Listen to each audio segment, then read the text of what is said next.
Do you know what's worse than not coming during sex? Going home sad because you couldn't bust a nut? Well, watching a football game expecting to equalize or even win the game to end up losing it. And that's what happened to Barcelona today against Las Palmas.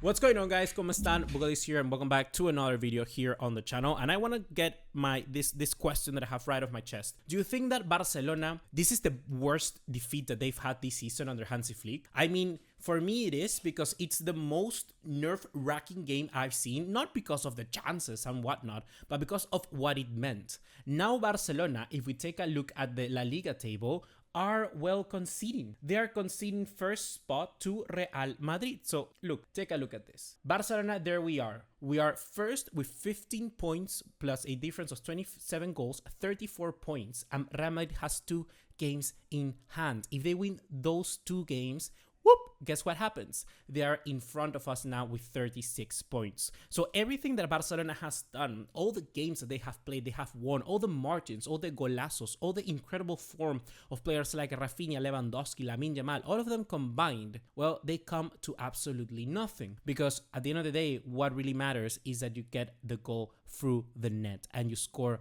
goals. That's the most important thing. And Barcelona, well, the sort of style of play that they've been playing is so devoted to having a clinical opportunity, taking advantage of those chances, being clinical in front of goal, having a good finishing. That's all come down to what Hansi Flick wants to do. And if that is not working, then you're going to be having a lot of problems. And that's what happened with Barcelona here. Barcelona in this game against Las Palmas had a total of, let's take a look, a total of 27 total shots. 27 shots, and Cillessen made 7 saves. Jasper Cillessen, clutch goalkeeper. Let me tell you that. He deserves a little bit of respect. He does deserve to go home and actually with a busted load. He does deserve that happiness. Not someone like Barcelona at the moment who only managed to save 1. Iñaki Peña, unfortunately, I didn't think he had one of the best of games, but we're going to talk about that a little bit later on. I just feel that Barcelona in this game didn't have the best opportunities, or sorry, they had opportunities, but they didn't take advantage of them, particularly in the second half, and we're going to talk about that. But first, let's take a look at the starting 11 now, because it's really important to see how Hansi Flick lined up in this game. So Las Palmas went on with Jasper Cillessen, man of the match in my opinion, Viti Rosada as a right back, Alex Suarez, Scott McKenna, the Scottish center back, interesting, Mika Marmol. Then the 2 double pivots for Kylian Rodriguez and Jose Campaña, Sandro Ramirez, Javier Muñoz, Alberto Moleiro, and Fabio Silva, the Portuguese, in the striker position. Good team. Good, decent team from Las Palmas, let me tell you that. I like this team, but of course, you cannot expect a team like Las Palmas, who are so terrenal, you know, are not the best team out there, even in La Liga, to come here and beat Barcelona in the way that they did. It's a historic moment for Las Palmas, and kudos to them. In the case of Barcelona, we went with Iñaki Peña as the goalkeeper. We had Jules Koundé, Pau Cubarsí, Íñigo Martínez, and Alejandro Valde. Pedri and Gavi as the 2 double pivots. Very interesting to have them both there. Fermín López, Pablo Torre, and Raphinha as the right winger, with Robert Lewandowski as the main striker today. And just a second, guys, I just want to say thank you so much for watching this video. If you learned anything new, be sure to drop a like and subscribe to the channel.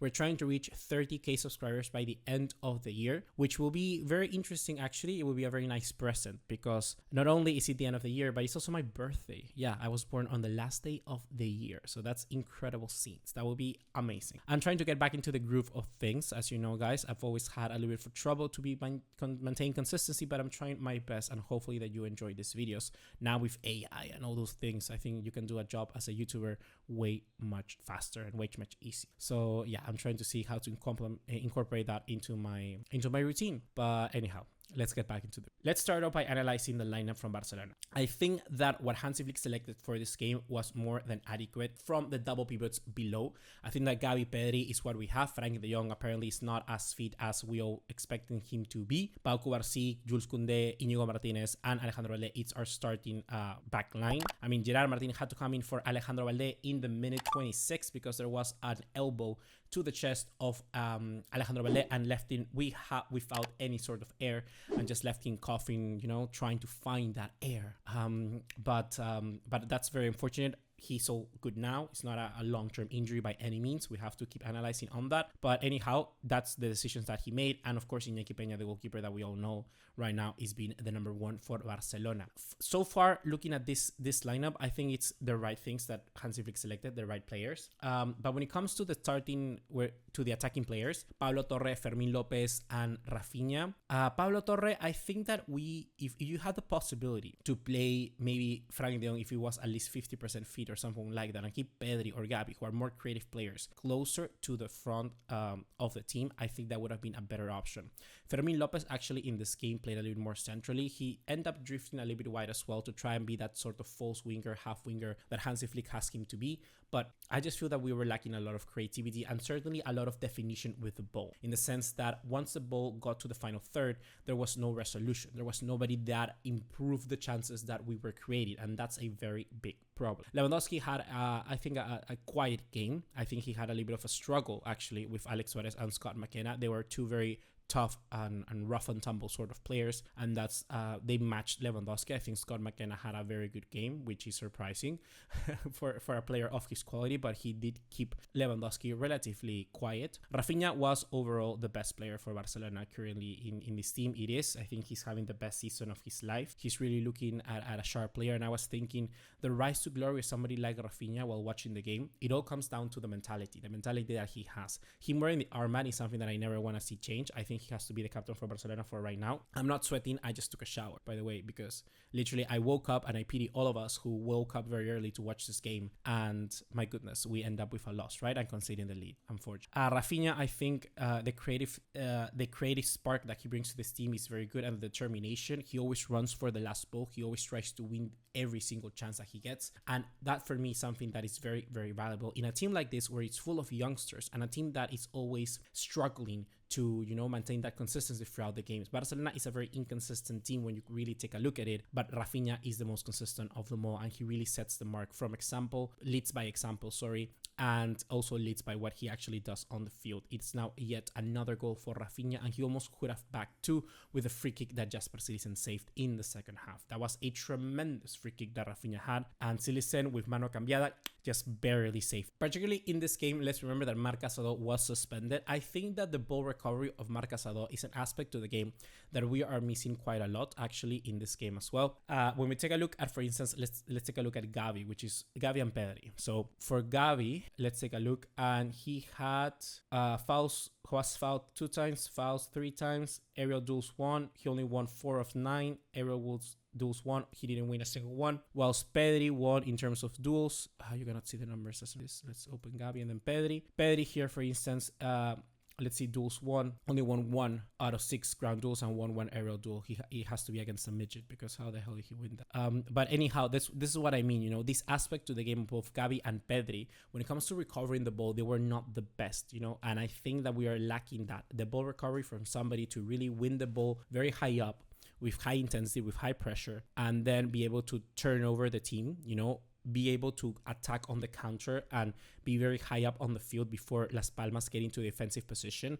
That's particularly what we were missing in this game. Not a single player in this team currently has that ability, only Marc Casado. And I think that somebody else, maybe in next transfer window or something, has to have that sort of profile. And that is why we're seeing a lot of rumors about Frank de Jong potentially leaving the club, because he doesn't have naturally that ability. And he's a player that right now we have plenty of in terms of Gavi and Pedri that could do that sort of job of ball progressing. I mean, Frank de Jong is still one of the best players in the world at doing that. But when we're relatively speaking with all of our players, I think it's a little bit of now surplus to requirements for what Hansi Flick looks. And we're actually lacking yet another CDM like Casado that has that recovery that we were so much lacking in this game. Fermín López is somebody who's also struggling a bit. I think Fermín López has to be a shadow striker. Like, he is a shadow striker. He's somebody who always runs in behind, finds those pockets of space, and makes it a little bit easier for Lewandowski, and even makes it so he has a partner up top in attack. But Fermín López here in a game like this, I think he was struggling because he's not as good and as clear with the ball as we all want him to be. He's very good when he has the ball with open space in front of him. That's something that we've seen plenty of times. I mean, we saw it in El Clásico, was it against Bayern Munich? We saw it against Napoli last year. We saw it in preseason. We know that Fermín López has that sort of ability when he has ball at his feet and has to do quick passes over in the turnover, in the turnaround, in the counter. But when it comes down to having the ball at his feet with a very tight pack midfield, we need somebody else who has a little bit of more pausa, someone who's a little bit more calm, someone who has a little bit more of a, I was going to say higher IQ, but I don't think it comes down to that. I think it comes down to that instinctiveness to look at the team and have that creativity to pinpoint the passes and predict where the players are going to be moving and what spaces are going to be created with your passes. And I think that's precisely where we're lacking someone like Pedri higher up the field, or Dani Olmo, who's just right now so far everything that Dani Olmo touches progresses in an incredible way. So that for me is an aspect of the game that Fermin Lopez right now in this team wouldn't have, I don't think would have given us that. But overall, I think that Barcelona had a weak game. Overall, we had the most possession. I mean, we had how much? We had 70 possession to 30%. That's insane, guys. Look at the bottom left of your corner. We should have scored a lot more goals. So it comes down to the finishing. It does come down to the clinical ability that we weren't in front of goal. We weren't as clinical. That's something that always is gonna pain me. So that's something that we need to improve. I want to talk about what we saw in the second half. I think in the second half, after the players came in, new players like Ferran Torres and Frankie de Jong, I think that the idea was clear from Hansi Flick. He just wanted to get the ball as quickly as possible from the defense to the top and have, more players at the end of it. Have someone like Ferran Torres, who's another sort of shadow striker sort of player, and then add a little bit more of quick progression with someone like Frankie de Jong instead of Gavi, because if Gavi wasn't, the best at recovering the ball in this game, maybe Frankie de Jong would have had a better chance, and really that wasn't the case. Let me actually check if Frankie de Jong had better recoveries than Gavi. So no, they had the same. Both only won the ball once. So it's kind of weak from Barcelona in that aspect of the game. That's sort of what Hansi Flick was looking, in terms of just to pack up the midfield. He basically countered the numbers that Las Palmas had in defense with more numbers from us. We end up seeing Pau Victor, Lewandowski, and Ferran Torres all together. It was a clear indication that Hansi Flick wanted to win this game. And that's what I was talking about, when you're reaching the edge, when you're sort of in that moment when, when it's all about making love and you don't end up actually reaching the pinnacle. It's such a bummer. And that's what happened to Barcelona here, because Flick did try that. Flick did try all the different things. Flick did try to spice things up, both on the field and on the bed, and nothing really worked. And it's such a bummer because you're expecting something to give 8 minutes of extra time and nothing really budged. And one more thing that Flick apparently is looking forward to, but I'm also interested in knowing your opinion, guys, and this is what I want to know from you guys on the comment box down below. Do you think that we need to improve in our fullback positions? Because right now, when I take a look at this team, Jules Koundé comes out, who wasn't having a good game. I'm very interested to see what actually is the sort of idea behind him. Is that was planned? Was Flick gonna rest Koundé all around? Koundé had a knock? Was he just thinking that Koundé didn't give so much in attack in this game? What was Flick thinking about Koundé? First, that's the first question that I want to know from you guys. The first answer: do you think Koundé had a bit of a difficult time in this game? And the second one is, do you think that Héctor Fort and Gerard Martin can, already what I think of Gerard Martin, but Héctor Fort as well. Do you think they are capable of supplementar? Do you think they're capable of, help this team out and be those squad players for the fullback positions, or do we need better quality in those positions?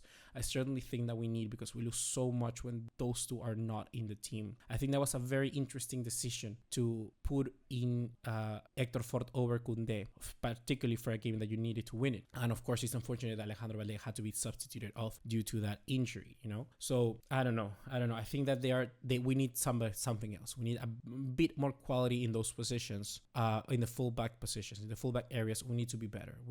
Particularly going forward. I think that those two can do a job defensively. I think Héctor Fort particularly is good defensively. Gerard Martin, simply by the sheer size of him, he can do quite a lot of stuff that maybe somebody else can't. But we need to improve in terms of the quality that we want from these players. Certainly, we need better players in those areas.